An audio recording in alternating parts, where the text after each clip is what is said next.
What's about to go down in Chicago could flip everything we thought we knew about this season.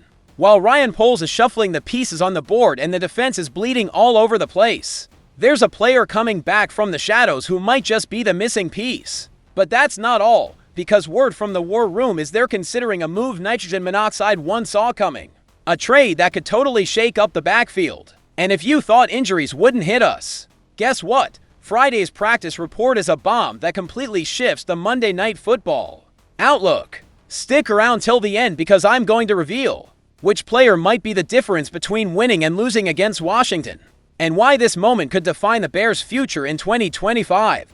Let me tell you something that a lot of people just don't want to face. This Bears defense has been a straight-up mess the first 4 weeks. For games, only 5 sacks. 5 sacks, and for games, let me run that back one more time. That's unacceptable for a team that's supposed to have a defensive tradition. For a city that lived through the monsters of the Midway, that saw Urlacher, Peppers, and Hicks straight up dominate. Now here's where it gets interesting, where things get real. Kyler Gordon is back. After missing the first 4 games with a hamstring injury picked up in training camp, one of the best slot corners in the NFL is coming back right when we need it most. And I really believe, and I say this with complete conviction, Gordon isn't just any guy coming back from injury. This dude is different. Ben Johnson, our head coach, dropped something this week that stuck with me. He said he's got those natural football instincts that are really tough to teach and develop. And when Johnson says that when a coach of his caliber recognizes that kind of raw talent, I perk up. He's not talking about speed you can clock at the combine, not height or weight. He's talking about pure instinct that sixth sense greats all seem to have. Now let me set the scene. We'll be out Jalen Johnson and Terrell Smith for Monday Night Football against Washington. 2 of our top corners out. On paper, that's brutal. But here's the thing. Here's what separates plain old teams from special ones. Depth. That next man up mentality. And Gordon is exactly that dude. Johnson also said something that got me hyped. He's one of the most important players. I have a ton of experience playing on the other side, and I totally respect his ability to impact a game. Let me ask you, how many nickels in this league get that kind of love from their head coach? Not many. Most of the time, nickels are just situational guys, and they're on 3rd and long, and that's about it. But Gordon's on another level. And here's what really convinces me this guy can flip the script. He's not just a lockdown cover guy. He likes to get dirty in the run game. Johnson said he could be part of the answer for us to beef up our run defense. That means when the Commanders try to fire up the ground game, or Jaden Daniels looks to pull off some play action, Gordon's going to be right there, reading, attacking, making tackles. I bet Dennis Allen, our defensive coordinator, is rubbing his hands thinking about everything he can cook up with Gordon back out there. They can dial up more blitzes, get more aggressive in coverage, play more press because they've got a slot guy who's not letting anyone just walk through him. Check the stats. Back in 2023, before he got hurt, Gordon allowed a passer rating of only 78.4 when teams threw at him. 78.4. That's top 10 among all slot corners in the league. We're not talking about a dude covering 3rd or 4th string receivers. Gordon's been lining up on the toughest slot weapons in the game. Let me ask you, remember when we faced the Packers last year and Gordon basically erased their slot receiver? 3 targets, 0 catches, 0 against Green Bay. That's the kind of impact we're talking about. And now here he comes against Washington, a team with Jaden Daniels pulling off magic, a rookie who looks like a seasoned vet. The Commanders have weapons everywhere, and they'll absolutely try to take advantage of our banged-up secondary. But with Gordon back, with that instinct and read-react ability, I honestly think we have a legit shot at shutting them down. Johnson wrapped it up by saying, when you have enough guys like him, that's when you really take off fast. And I 100% agree. You don't need 22 all-pros. You need 3 or 4 guys with that special something, that factor, and everyone else rises up. Gordon is one of those guys. So I'm asking you, do you believe Gordon could be the game changer Monday night? I sure do. I think his return is hitting at the perfect time. After back-to-back wins, building momentum, bringing Gordon back into this defense could be the spark we need to make a statement. In a primetime game, this city, Keaton, deserves a defense that honors the tradition. And with Gordon back, his instincts, his versatility, we're another step closer to getting that identity back. Because at the end of the day, it doesn't matter how much Caleb Williams throws or how many yards we run for. If we can't stop anyone, We're going nowhere. And Gordon. Gordon can help us stop people. And if that surprises you, just wait till you hear this. Let's talk about the elephant in the room. The problem everyone sees but nobody wants to admit is as bad as it really is. Our running game is just plain average, and honestly, I'm being generous calling it that. The Bears are ranked number 24 in the league with an average of 100 to rushing yards a game, 24th out of 32. That's not gonna cut it. Straight up unacceptable for a team that has playoff ambitions. For a franchise that's always built itself from the line out. And here's the rub. DeAndre Swift is putting up 3.3 yards a carry. 3.3. That's 56 carries for just 187 yards. Those are backup numbers, not starter numbers. Not for a running back who's supposed to be your main guy on the ground. But listen, Ryan Poles ain't clueless. This guy flipped the script on this franchise in just 2 years, and if there's a problem, he's going to fix it. And that fix, Bears family, could be in Baltimore. Keaton Mitchell. Per Connor Burke at a Bonnie Bird. Mitchell is kind of the odd man out in Baltimore. He's a 23-year-old running back with blazing speed, stuck behind a stacked Ravens depth chart. So tell me this, why waste young talent riding the bench when he could come to Chicago and get a real shot to shine? Let me paint you the full picture. In 2023, Mitchell ran the ball 47 times for 396 yards and 2 touchdowns. Do the math, that's 8.4 yards a carry. 8.4, those are home run hitter numbers, a guy who can blow a game open in one play. This year, 1 appearance, 3 carries, 8 yards. Because in Baltimore, they've got Derrick Henry pounding away, they've got Gus Edwards. They've got depth for days. Mitchell just has nowhere to show what he can do there. But here in Chicago, he might be exactly what we need.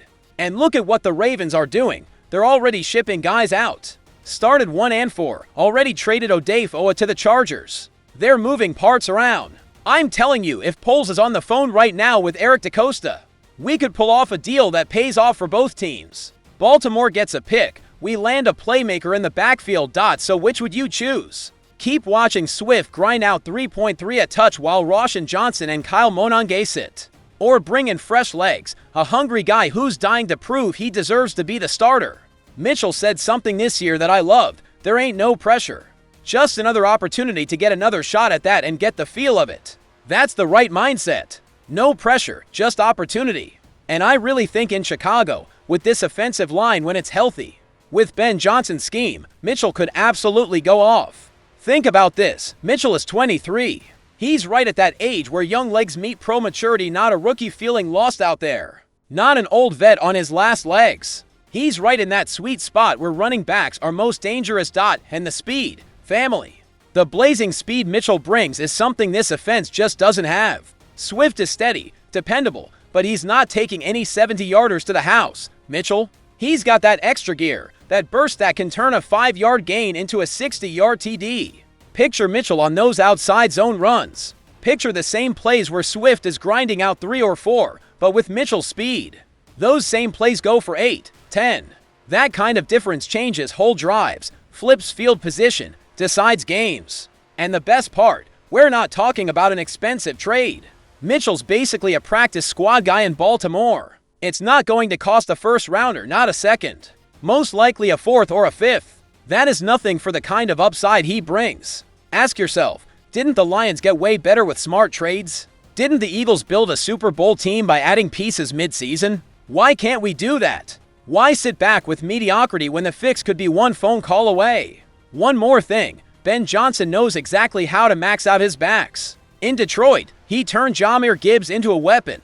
Here, with Swift coming up short, Johnson knows just how to use a speedster like Mitchell. Screen passes, wheel routes, inside zones, sweep plays. The possibilities are endless. This trade just makes sense from any way you look at it. Baltimore frees up a spot, gets a pick. We get a possible difference maker at running back. Mitchell finally gets the shot he deserves. Everybody wins, and the timing couldn't be better. We just had the bye week, 13 games left. Bring in Mitchell now, give him time to learn the playbook. Build some chemistry with Caleb Williams. Fit in before the playoff push. I'll say it again, if Poles isn't working this angle, that's a mistake. The run game isn't magically about to get better. Swift is who he is at this stage. We need juice. We need burst. We need someone who can lift us from number 24 to top 15 in rushing. And Keaton Mitchell could be that guy, and just when you thought we were done here. Now let's get into something nobody wants to talk about but is absolutely huge. When it comes to sizing up where we stand before Monday Night Football, the latest injury report. And Bears fam, it's a mixed bag of news. Let's get the bad news out first. No sugarcoating it, Grady Jarrett is still out. Our defensive lineman, battling a knee injury, didn't practice Friday. And that's concerning since he already missed last week's game against the Raiders for tackles in 3 games before going down. That's not flashy, but Jarrett doesn't show up on the stat sheet. He's a block eater. Sets up linebackers to make plays. And without him against Washington, Jaden Daniels is going to have even more time in the pocket, more chances to settle the run game. How big is one missing defensive lineman? A lot, because football is won on the line, and if we can't create some pressure inside, if we can't collapse the pocket, Daniels is going to carve us up. The kid's got wheels, got an arm, and with a clean pocket, he's almost unstoppable. But here comes the good news, and believe me, we need it bad. Darnell Wright got back to limited practice on Friday after sitting out Thursday. Wright, our offensive lineman with an elbow injury, is vital for keeping Caleb Williams upright. Vital, not optional. We need Wright holding down that right side, keeping the edge clear. Seeing him back, even limited, is a strong sign he's probably playing Monday. If it was really bad, he wouldn't be near the field. That gives me hope our O-line will be as whole as possible against a Washington defense. That can bring serious heat. Yaquan Brisker is back to full participation after missing Thursday with a quad. Full participation, family. That's huge. Brisker is a straight-up ball hawk at safety, smart and physical. And we need him at 100% against a dual-threat quarterback like Daniels. Kyle Monange, our back with a thigh injury, also returned to full participation. And even though Monange's no starter, he's still key for our depth, especially if we're thinking about mixing things up in the backfield. Jonah Jackson went from limited Thursday to full on Friday with a rib injury. That's trending up, exactly what you want to hear in an injury report. Means his body's responding, treatment's working. But here's what worries me. Kyler Gordon is still limited with that hamstring. After everything we just talked about with his return, after all that hype, seeing him listed as limited Friday makes me nervous. Hamstrings are sneaky. They can easily come back if they're not completely right. So here's my question. Is it worth risking Gordon if he's not all the way healed? Or is it better to hold him out, keep him fresh for the rest of the year? That's what Johnson and the medical staff have to figure out, and honestly, it's not easy. Colston Loveland, our tight end, is also still limited with a hip issue. Loveland's not Cole Kmet, but with this offense using a ton of tight end sets, we need as much depth as possible. And this one has me fired up. Cairo Santos had another full practice on Friday. Our kicker, coming off a right quad injury, is ready to go. And I know people ignore kickers until they botch a game winner, but Cairo has been money for us. The dude is clutch, especially in big moments. Here's how I see it in a game that might come down to a field goal. Having Cairo healthy is just as important as any other player. We've seen too many games get away because of a banged-up kick or one missed kick. There goes the season. Now let me tie all these threads together, because this is key to understanding the full picture for Monday Night without Jarrett up front. We're going to have to get creative with our blitzes. Dennis Allen is probably going to send more linebackers, more safeties, trying to attack from all sides. That puts more on our secondary, so there's the job for Gordon, Brisker and company to step up at full health. If Wright's limited on the O-line, we'll need to help him with chip blocks from tight ends and running backs. That could limit us in the passing game, which puts even more pressure on the run game. See how this is all connected? And if Gordon's leg isn't right, still holding him back, we'll probably have to play more zone. Less man. That opens up more windows for Daniels to attack. But here's the one thing that gives me confidence. This coaching staff has proven themselves adaptable. They know how to adjust on the fly. If a guy can't go, they've got plan B, plan C. That's what the best teams do. Would you rather come into a game with a 100% healthy roster but a rigid staff? Or a few dings but coaches who know how to throw a curveball? Give me the second one, any day. And one last thing about this injury report. Standard report coming out Friday. But the info lets us fans really know where we're at. No games, no last minute oh he's out and nobody saw it coming. That's being a pro. That's transparency. In my view, even with all the bumps and bruises, even with the question marks, This team is in a better spot than most people think. Every team deals with injuries. What matters is the response. The way the rest of the roster rises up. And with who we've got, with this coaching staff, with the momentum of 2 straight wins, I'm telling you, we absolutely can win Monday night against Washington. But we need our healthy guys to play the best ball of their lives. We need our backups to step up. We need every single guy on that roster knowing this is a statement game. A game that can change the whole year, and I honestly believe they're ready for that. They're ready for that. So let me ask you straight up, after everything we just went through, Gordon's comeback, the talk about bringing in Keaton Mitchell, and the whole injury report, where are you at with this? Do you think Gordon can really be that game-changing defender that flips our secondary? Do you want Poles to make a move for Mitchell and shake up our backfield? And most important, do you believe that, even with these injuries, we can pull off a win over Washington in Monday Night Football? Here's my truth. I think this team, these Chicago Bears, are facing a turning point. This isn't just any other game. It's an opportunity to make a national statement. To show the world we're not the same old team. That under Ryan Poles and Ben Johnson things are different. If you think Gordon is the missing piece on defense, drop it in the comments. If you think we gotta go all in for Mitchell, let me know. If you're convinced we're winning Monday, I want to see that navy and orange pride in the replies. And listen, this channel isn't just mine.